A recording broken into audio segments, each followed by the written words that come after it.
Good morning. Welcome back to Rooted Hearts Homestead.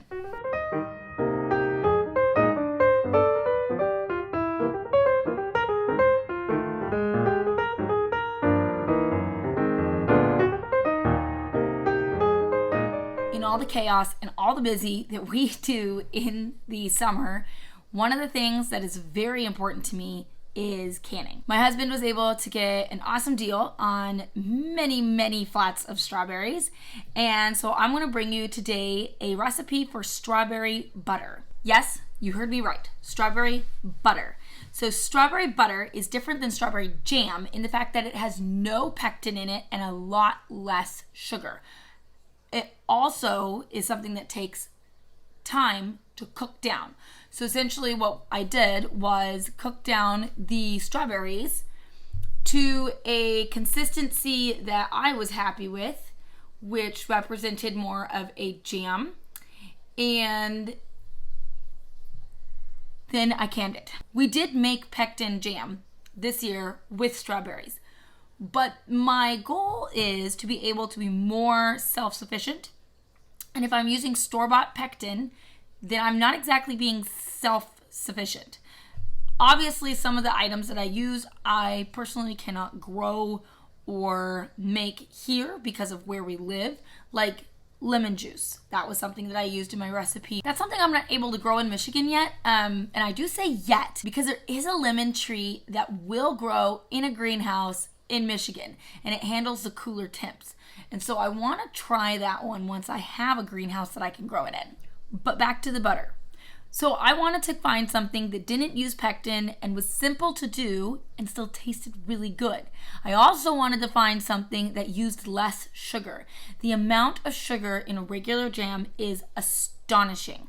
I just don't like the fact that I am adding almost equal amounts of fruit and sugar together to create the jam. But for my personal use, I wanted to be able to not use sugar, possibly use honey, and figure out a way to make the jam that wasn't so high in sugar. I still want to taste the fruit. So I went searching and I found strawberry butter. I wondered if you could make it. I've always made apple butter, which is, again, is cooked down apples. There is no butter like cow dairy butter in the recipe, so don't get confused. It is cooked down fruit, and it cooks down for a long time. You're cooking all of the liquid out of your fruit. I found a recipe for strawberry butter that was in the Ball Canning cookbook, and I liked most of it, so I adjusted it a little bit and changed it, and it turned out so good that my kids actually like it better than the pectin recipe. They told me it was so strawberry-y. I don't even know if that's a word, but it's one we're going to use today. It was so strawberry-y that they were absolutely in awe that we made it and the fact that it was so simple. So I'm going to walk you through what I did, give you the recipe, and show you how I make strawberry butter, and I hope you make some along with us. So let's start with the first thing, strawberries. These strawberries are imperfect strawberries. As you can see, some of them are soft and have imperfections, and some of them are actually quite beautiful. This one has a bite out of it because I have a toddler who was going through my strawberries for me. Some of them are quite beautiful. Actually, I absolutely love some of these strawberries. They were just so brightly colored. The guy who we got these from went out to the field last week and picked them for us. He's so sweet to do that. And we decided to get a bunch of flats, shared them with our friends, and then put the rest up in the pantry and freezer. So one of the things that I've learned, especially with jam making, is you can use most of the strawberry. The only thing that we don't want is this top part here. You can see that there's the green part, and then there's the little nub where it was on. And so instead of slicing it down here and missing this whole section of strawberry, I actually take my thumb and I just push underneath and pull. And I get off some strawberry, but most of it is right here. Now, not everyone likes to do it this way. I then put my strawberry tops in a bowl, and my strawberries in a bowl, but I'm getting most of my strawberry, and there's very little waste. And there's actually, in our house, there's no waste because all these strawberry tops go to the chickens. But for jam making, I want every bit of strawberry that I can get, because I am looking to get 9 pounds of strawberries out of this flat, which should be completely possible. There should be about 10 pounds in here. So that leaves enough for if there's some ones that are too far gone or rotten, and also for the people who like to snack on them. It leaves enough for them to be able to snack. So like I said, I'm just taking the strawberry and I'm finding the bottom of the top portion of the plant. You can see it's in white. Taking my thumb, pushing right through, and I have most of the strawberry, and there's very little actual strawberry on here. The other way people like to hull strawberries, and this is a way that my sister-in-law does it, and also my oldest child, is they take a teaspoon measuring spoon. They take their strawberry. I'm trying to take one that hasn't been eaten. Quite a few of these ones on top have been eaten thanks to my toddler. They take their strawberry, they connect underneath and push through, and then they get a cleaner looking piece. I find that it takes a little bit more strawberry off of it. And again, it's not a lot, so it's not like it's a problem. But if you're looking for a cleaner method to do it and not just with your thumb, that may be the way to go for you. But yeah, so 9 pounds of whole strawberries. Here we go.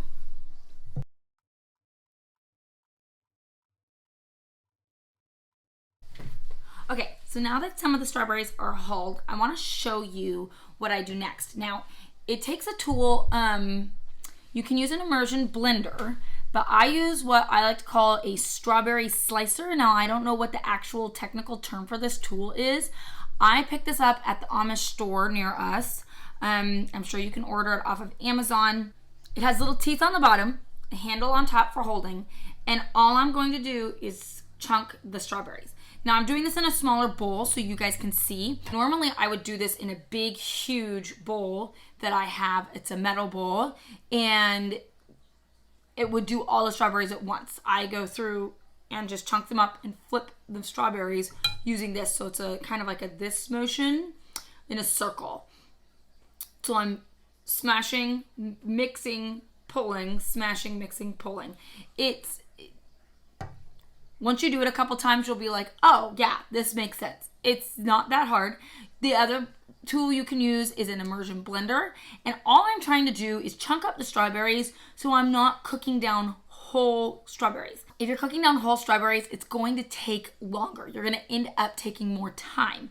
The idea is that I'm releasing some of the juices because strawberry butter needs to cook down the juices. We're essentially cooking them out and doing a highly concentrated strawberry in our pot. Now I'm going to use the crock pot so that it can just work on simmering all day. I'll stir it probably 3 times, 4 times an hour and just make sure nothing's burning.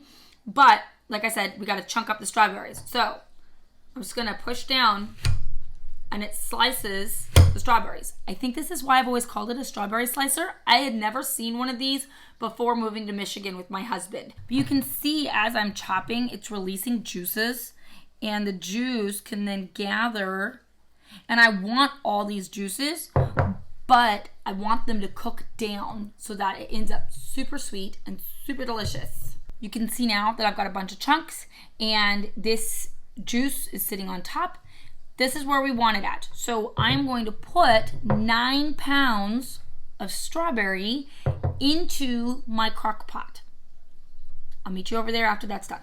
One of the things with a crock pot, and when I'm using it, I always like to turn it on and onto high so that it completely heats up and kickstart whatever it's doing. I've turned it down to keep warm, and it's been on high probably, I can touch it now. It's been on high for probably over an hour, and that just kind of gives a nice kickstart to whatever I'm doing. So the whole pot is hot, and it's ready to go. And you can see that it's already kind of started cooking these.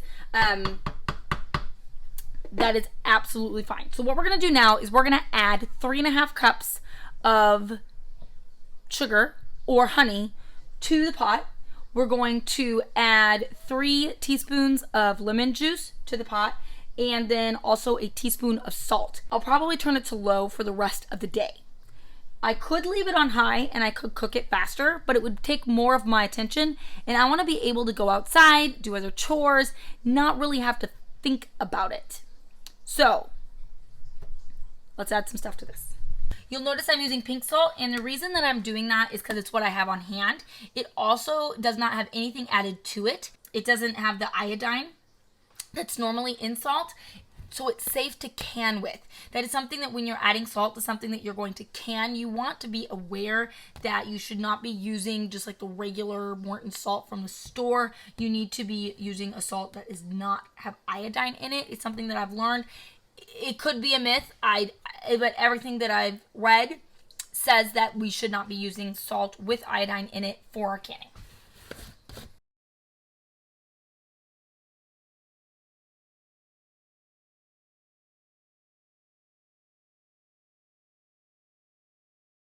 I'm using a wooden spoon because that's the one that I like. So I'm just going to stir this, get it all ready to go.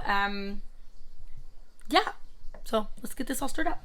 But I'm going to turn my crock pot now to low and get it going so it's bubbling and it is getting all of the liquid cooked off and it's turning into butter. So I'll catch up with you guys probably this afternoon when it's more in a butter looking state, and we'll see how it's going.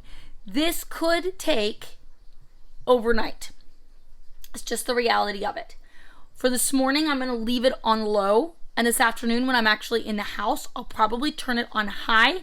But we'll see how it cooks down on low and go from there.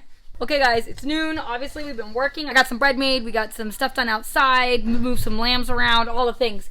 But I just wanted to come show you the progress. So, as you can see, the water is not in this batch. I'm going to show you my other batch too. The water in this batch is just not as far down. It's just going to have to cook out, and it's just what we're going to do. But it has cooked down some. You can see that those strawberries that were bright red this morning are duller in color, and they're starting to cook out. So that's really awesome. And I'll show you the other batch real quick. So I started 2 batches, one smaller batch and one bigger batch, because you can just scale down the recipe if you don't want to do 9 pounds of strawberries. And this batch, you can see it's a little bit thicker.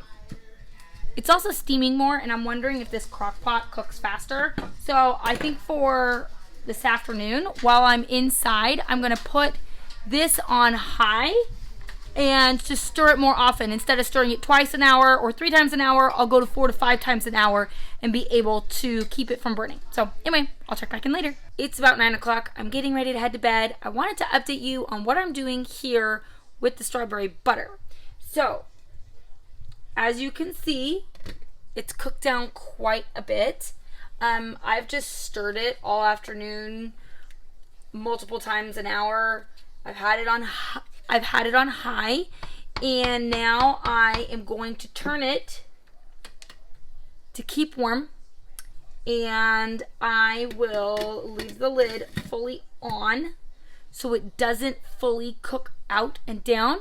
And then in the morning, I'm going to come and I'm going to check on it again, and we'll see where it's at.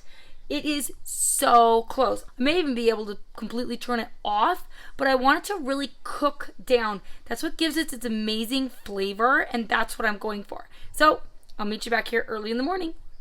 Good morning. It is the next morning. I have gotten up, I've had my coffee, and now it's time to open this up and figure out what's going on. It hadn't cooked down this much last night when I left it, and I left it on keep warm so it wouldn't burn. We don't want it to burn, but it is so close to being ready.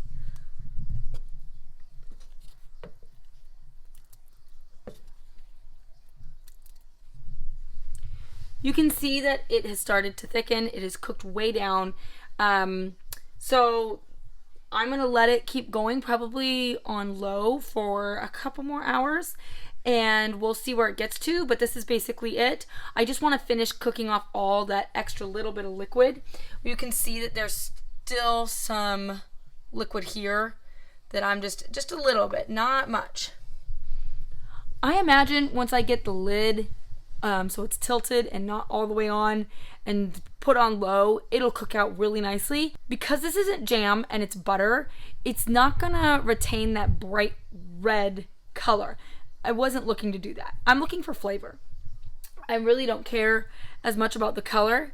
I care about the flavor. So we're gonna let it cook down for probably a couple more hours, and I'll meet back with you when it's done. Okay guys, it's been a couple hours and it's done. The strawberry butter is made. You will notice that it is really thick, and this is the consistency I was looking for.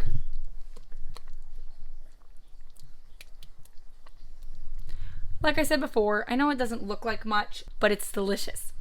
So at this point, there's a couple things you could do. You could just put it in containers in your fridge and eat it. You could can it in a canner. For the little half pints that I did them in a water bath canner for 5 minutes, and that was it. It was really easy.